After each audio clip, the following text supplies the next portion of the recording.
ಕಾವಿ ಮಠದಲ್ಲಿ ಕಾಕೆಯ ದರ್ಬಾರ್.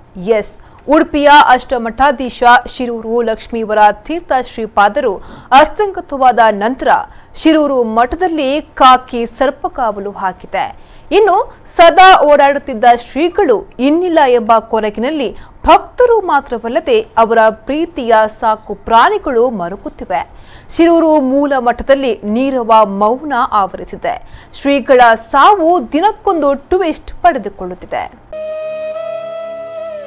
ಶಿರೂರು ಶ್ರೀಗಳು ನಿಧನರಾಗಿದ್ದಾರೆ. ಈ ಶಾಕಿಂಗ್ ಸನ್ನಿವೇಶವನ್ನ ಇನ್ನು ಶಿರೂರಿನ ಜನತೆಗೆ ಅರಗಿಸಿಕೊಳ್ಳಲು ಸಾಧ್ಯವಾಗುತ್ತಿಲ್ಲ. ಸದಾ ತನ್ನ ಮಠದಲ್ಲಿ ಉತ್ಸಾಹಿ ಯುವಕನಂತೆ ಓಡಾಡುತ್ತಿದ್ದ ಶ್ರೀಗಳು ಇನ್ನಿಲ್ಲವಾಗಿದ್ದಾರೆ. ಈ ಹಿನ್ನೆಲೆಯಲ್ಲಿ ಅವರ ಮಠದಲ್ಲಿ ನೀರವ ಮೌನ ಆವರಿಸಿದೆ. ಶ್ರೀಗಳ ಪ್ರೀತಿಯ ನಾಯಿ ರೂಪಿ, ದಿನಾಲೂ ಆರೈಕೆ ಮಾಡುತ್ತಿದ್ದ ದನ ಕರುಗಳು ಸಹಿತ ಇಲ್ಲಿನ ಸಿಬ್ಬಂದಿ ವರ್ಗ ಕೂಡ ಶ್ರೀಗಳ ಸಾವಿನಿಂದ ಮರುಕಪಡುತ್ತಿದೆ.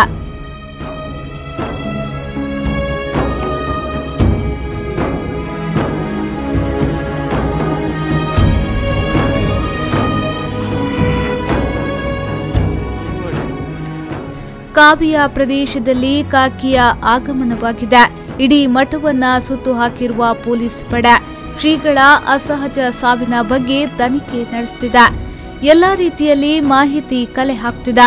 ಮಠದಲ್ಲಿರುವ ಕೆಲವರ ವಿಚಾರಣೆ ಕೂಡ ನಡೆದಿದೆ. ನಿಗೂಢ ಸಾವಿನ ರಹಸ್ಯ ಬಯಲಿಗೆಳೆಯಲು ಜಿಲ್ಲಾ ಪೊಲೀಸರು 3 ತಂಡ ರಚನೆ ಮಾಡಿದ್ದಾರೆ.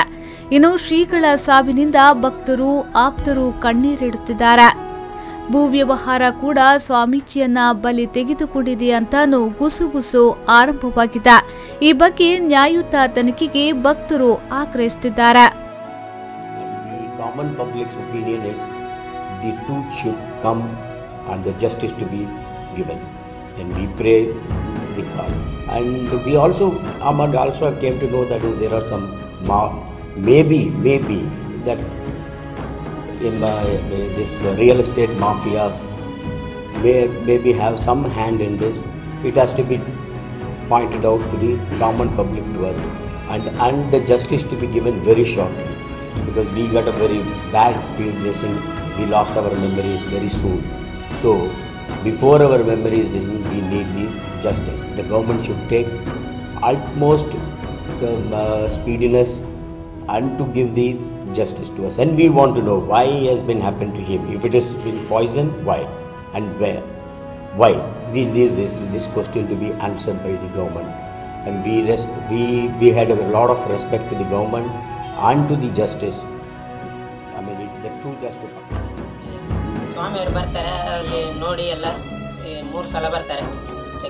ಬೆಳಿಗ್ಗೆ ಒಂದು ಸಲ, ಮಧ್ಯಾಹ್ನ, ಸಾಯಂಕಾಲ ಬಂದು ನೋಡ್ಕೊಂಡು ಹೋಗ್ತಾರೆ. ಮತ್ತೆ ನಾಯಿಗೆ ಅಲ್ಲಿ ತಗೊಂಡು ಹೋಗ್ತೇನೆ ನಾವು ಮಠದ ಹತ್ರ. ಅಲ್ಲಿ ಬುದ್ಧಿ ಎಲ್ಲ ತಂದು ಅವಲಕ್ಕಿ ಮತ್ತೆ ಮೊಸರು ಎಲ್ಲ ತಂದು ಹಾಕ್ತಾರೆ ನಾಯಿಗೆ. ಬೇಸರಲ್ಲಿ ಇರ್ತದೆ. ಬಂದು ನೋಡ್ತಾ ಇದ್ವಲ್ಲ, ನಮಗೆ ಎಲ್ಲ ಬೇಜಾರಾಗ್ತದೆ. ನಾವು ಎಂತ ಮಾಡೋದು? ನಮಗೆ ಅವ್ರಿಗೆ ತಿಳ್ಕೊಂಡು ಹೋಗಿ ನಮಗೆ ಎಲ್ಲ ಬೇಜಾರಾಗ್ತದೆ. ನಾವು ಇನ್ನು ಎಂತ ಮಾಡೋದು ಅಂತ ನಮಗೆ. ಶಿರೂರು ಶ್ರೀಗಳ ಅಸಹಜ ಸಾವು ಮತ್ತಷ್ಟು ಟ್ವಿಸ್ಟ್ ಪಡೆದುಕೊಂಡಿದೆ. ನಿನ್ನೆಯಷ್ಟೇ ವಿಧಿವಶರಾದ ಸ್ವಾಮೀಜಿ ಸಾವಿಗೆ ಕಾರಣಿಕ ದೈವವೊಂದು ಅವಮಾನಿಸಿ ಮನನೋಯಿಸಿದ್ದೇ ಕಾರಣವಾಯಿತು ಅನ್ನೋ ಮಾತು ಹರಿದಾಡತೊಡಗಿದೆ. ಈ ವರ್ಷಾರಂಭದಲ್ಲಿ ಉಡುಪಿಯ ಪಡುಬಿದ್ರಿಯಲ್ಲಿ ನಡೆದ ಧರ್ಮ ನೇಮದಲ್ಲಿ ಭಾಗವಹಿಸಿದ್ದ ಶ್ರೀಗಳು ಕೊಡಮಣಿತಾಯ ದೈವ ಅಭಯ ನೀಡುವ ವೇಳೆ ದೈವ ಪಾತ್ರಧಾರಿಯ ಮನನೋಯಿಸಿದ್ದಾರೆ. ತನ್ನ ಕೈ ಸನ್ನೆಯ ಮೂಲಕ ನಿನಗಿಂತ ನಾನು ಶ್ರೇಷ್ಠ ಅನ್ನೋ ರೀತಿಯಲ್ಲಿ ತೋರ್ಪಡಿಸಿದ್ದಾರೆ. ಇದರಿಂದ ಅಸಮಾಧಾನಗೊಂಡ ದೈವವು ನೀನು ಏನೇನೂ ಅಲ್ಲ, ನಾನು ಏನೆಂಬುದನ್ನ ತೋರಿಸುವೆ. ಇದರ ಪರಿಣಾಮ ನೆಟ್ಟಗೆ ಇರದು ಅನ್ನೋ ರೀತಿಯಲ್ಲಿ ಅಂಗಿಕ ಭಾಷೆಯ ಮೂಲಕ ಸೂಚನೆ ನೀಡಿತು.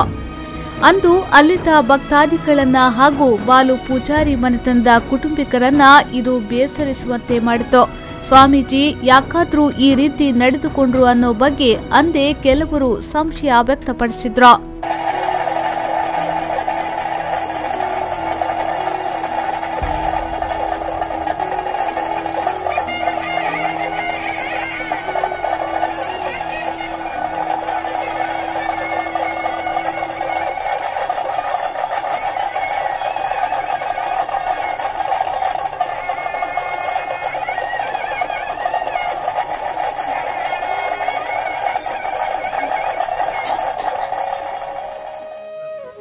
ದಿವಸ ಅವರು ಮೃತಪಟ್ಟಂತಹ ವಿಷಯ ನಮಗೆಲ್ಲರಿಗೂ ದುಃಖವನ್ನು ತಂದಿದೆ.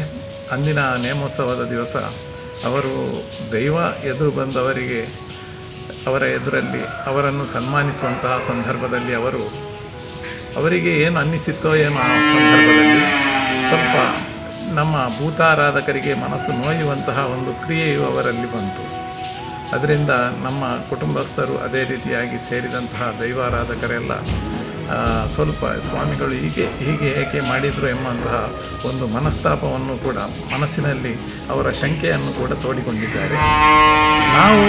ನಮಗೆ ಏನಾಗಿದೆ ಅಂತ ಹೇಳಿದರೆ ನೇಮೋತ್ಸವ ನಾವು ಕರೆದಿದ್ದೇವೆ ಅವರಿಗೆ ಸನ್ಮಾನ ಮಾಡುವಂತಹ ಅಥವಾ ಅವರಿಗೆ ತೋರಿಸಬೇಕಾದಂತಹ ಗೌರವಗಳನ್ನು ತೋರಿಸುವಂಥದ್ದು ನಮ್ಮ ಕರ್ತವ್ಯ. ಈ ಹೊತ್ತಿನಲ್ಲಿ ದೈವ ಸೂಚನೆ ಕೊಟ್ಟಿದೆ ಅವರಿಗೆ. ಅವರು ನಾನೇ ಎಲ್ಲ ನೀನಲ್ಲ ಅಂತ ಹೇಳುವಂತಹ ಭಾವನೆಯನ್ನು ಅಲ್ಲಿ ತೋರಿಸಿದ್ರಿಂದ ದೈವ ಅದನ್ನು ತೋರಿಸಿದೆ. ಇದು ನೀನಲ್ಲ ನಾನು, ಇದರ ಬಗ್ಗೆ ಪರಿಣಾಮ ಮುಂದಕ್ಕೆ ತೊಂದರೆ ಬರಲಿಕ್ಕೆ ಸಾಧ್ಯ ಉಂಟು ಎಂಬಂತಹ ಸನ್ನೆಯನ್ನು ಕೂಡ ಕೊಟ್ಟಂತಹ ವಿಚಾರ ಇದೆ.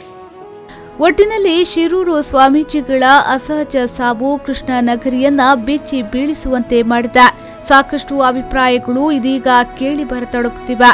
ನಿನ್ನೆ ರಾತ್ರಿ 3 ಮಠಾಧೀಶರನ್ನ ವಿಚಾರಣೆ ನಡೆಸಿದ ಪೊಲೀಸರು ಯಾವುದೇ ಕ್ಷಣದಲ್ಲೂ ಕೃಷ್ಣ ಮಠಕ್ಕೆ ತೆರಳಿ ಅಲ್ಲಿರೋ ಮಠಾಧೀಶರನ್ನ ವಿಚಾರಣೆ ಕೈಗೆತ್ತಿಕೊಳ್ಳುವ ಸಾಧ್ಯತೆ ನಿಚ್ಚಳವಾಗಿದೆ.